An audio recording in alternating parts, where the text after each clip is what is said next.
Asan si nanay? Ay, ayun siya. Ipaprank ko siya. Nay! Nay! May magic ako sa'yo.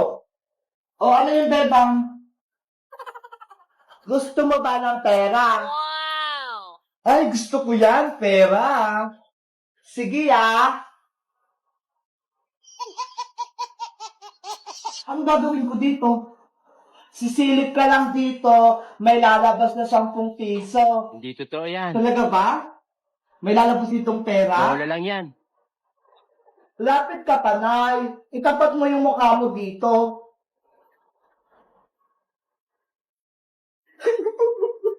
Yari si nanay. Ayan na!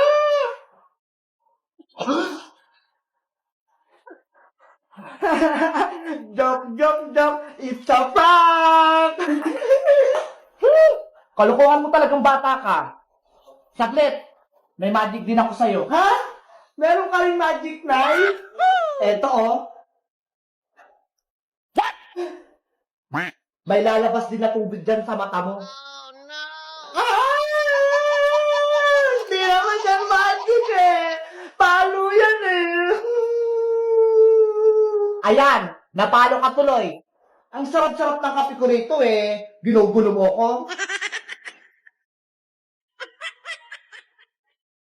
Maring Sonia!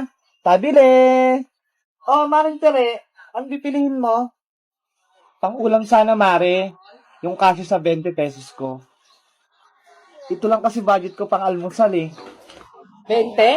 Nagtitipid ka na naman, Mare. O, ito. O siya, ako bahala. A few inches later. Ito na, Mare. Yung 20 pesos budget meal mo. Ano to, Mare? Pang-insalada yan, Mare. Masarap yan. Sulit na yung 20 mo. 20 pesos na to? Hindi ka na dyan lugi. Kalahating itlog. Tapos alit ng sibuyas. Itong kamatis. Napakaliit. Mas malaki pa yung itlog ng kumparing mo dito. Ano ba yan, Mare? Aba, Mare, 20 lang yung pera mo, umaangal ka pa. Pangmantika nga lang yung 20 mo Ayun na lang ba abutin ng 20 pesos ko? Subukan mo kayang mamalengke, Mare. Para malaman mo kung saan naabot yung 20 pesos mo. Ang mamahal na kaya ng mga bilihin. Diniskartehan na nga lang kita Dito abot sa lamunan ko.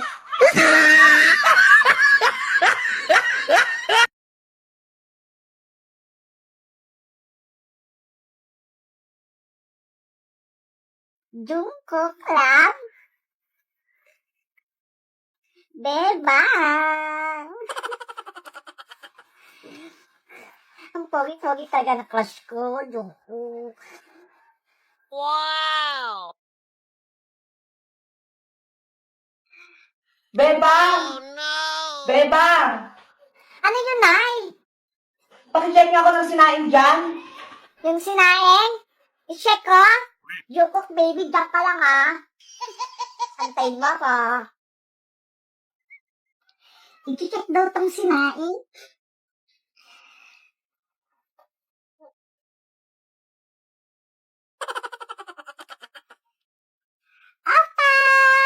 Oh no! 1 hour later. Parang may nasusunog na sinaing. Naku, dalinti ka rin sinaing. Chinek nga. Bebang talaga!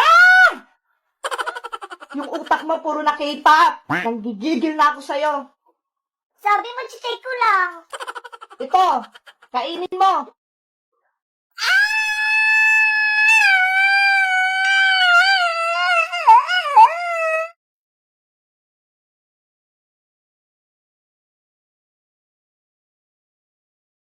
Huwag ka na lumaban, talo ka dyan. Pero huwag ka magtatampo, lating kita. Lating kita. O, diba? Ano po yun, Nay? puro stop toys na lang yung lagi mong kalaro. Baka mamaya magkakamukha na kayo dyan. Bakit? Masama po ba? Subukan mo kayang lumabas ng bahay. Bakit paglaro ka rin sa mga bata? Para pagpawisan ka naman? Wow! Ay! Sige po, Nay! Huwag ka lang lumayo-layo, ah! Diyan ka lang sa malapit. Totot, TJ, Spidey, diyan muna kayo, ha? Maglalaro muna kami ni Big Bird sa labas. Maghanap kayo na ng kalaro. Ha? Babalikan ko kayo. Yes! Maglalaro ko sa labas. Pinayagan ako ni nanay. Eto, ani si Big Bird. Wag mo tong aawayin, ha? Mabait to. Tignan mo, ang ganda niya. Later. Beba! Hala, tawag na ako ni Oh nanay. no! Asa naman kaya yung batang yun? Ay, Bebang, tawag ka ng nanay mo, umuwi ka na. Ano ba yan? Kakalabas ko pa lang eh. Bakit po, Nay? Kakalabas ko pa nga lang eh. Saan ka naman nagpupuntang bata ka? Hala, dyan lang naman ako sa tapat ng tindahan ni Aling Sonia eh. Tignan mo yung itsura mo, oh. Pawisan ka na. At ang dungis-dungis mo pang tignan, Bebang. Hindi ka nahiya sa mga kalaro mo? Oh no! Sabi niyo, lumabas ako para pagpawisan at may kalaro ako. Naku! Sumasagot ka pang bata ka? Sige, pasok. Dito ka sa loob. Anong silbi niyang mga stop toys mo? Kung di mo lalaroin. Pasok.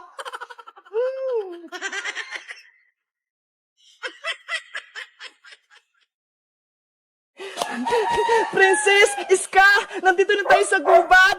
Bilang Girl Scout, ready na tayo dito mag-camping. Wow, ang ganda naman dito. Ang daming puno. Dito ba tayo magka-camping, Bebang? Parang nakatakot naman.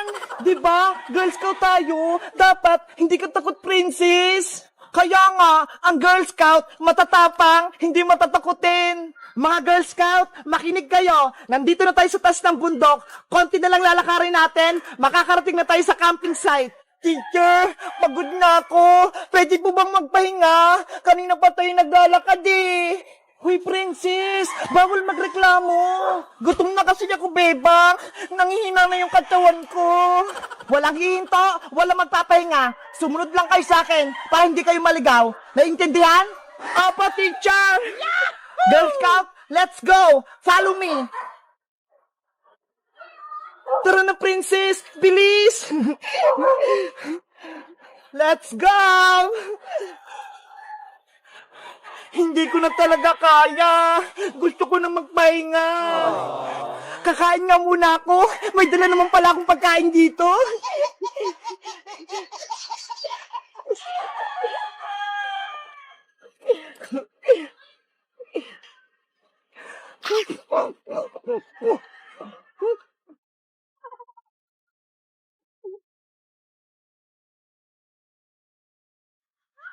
Girl Scout, bilisan nyo! Ang taas pa ng lalakarin natin! Oh no! Ang bilis naman ni Teacher Magda! Masukol nga yung daanan eh! Baka may ahas! Teacher Magda! Wait lang po! Nayakul pa pala ako dito!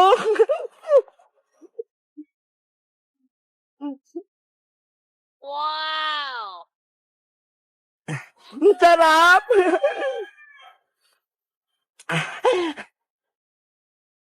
Ayun! Busog na ako! Pwede na ulit ako maglakad!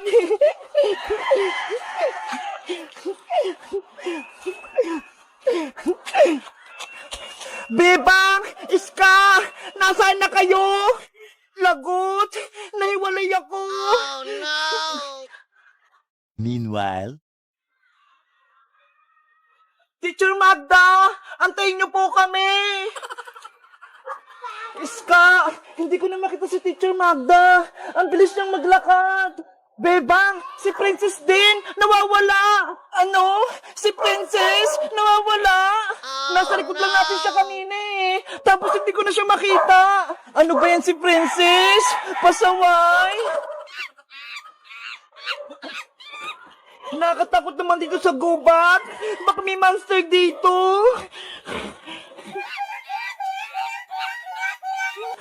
Ano yun? Parang may mga unggoy. May unggoy nga! Tulong!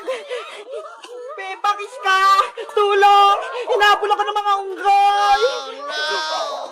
Iska! Si Princess yun ah! Narinig ko! Nandun ata siya, Bebang! Doon ko siya narinig! Tara! Balikan natin! Huwag mo akong iwan! Mga unggoy! Huwag kayong lumapit sa akin! Layan niyo ko! Nanay! Nandiyan na sila!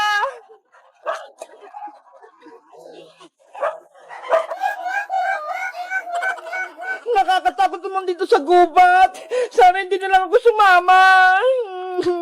A few moments later. Princess! Nasaan ka? Princess! Magpakita ka na! Iska! Tignan mo ho! May pinagkainan dito ng saging! Baka si Princess kumain nito, kaya siya naiwan! Si Princess kasi laging gutom. Girl Scout naman siya. Dapat malakas siya, hindi siya gutumin. Ayan tuloy, nawawala siya. Hanapin natin si Princess Iska. Paggabi na ho.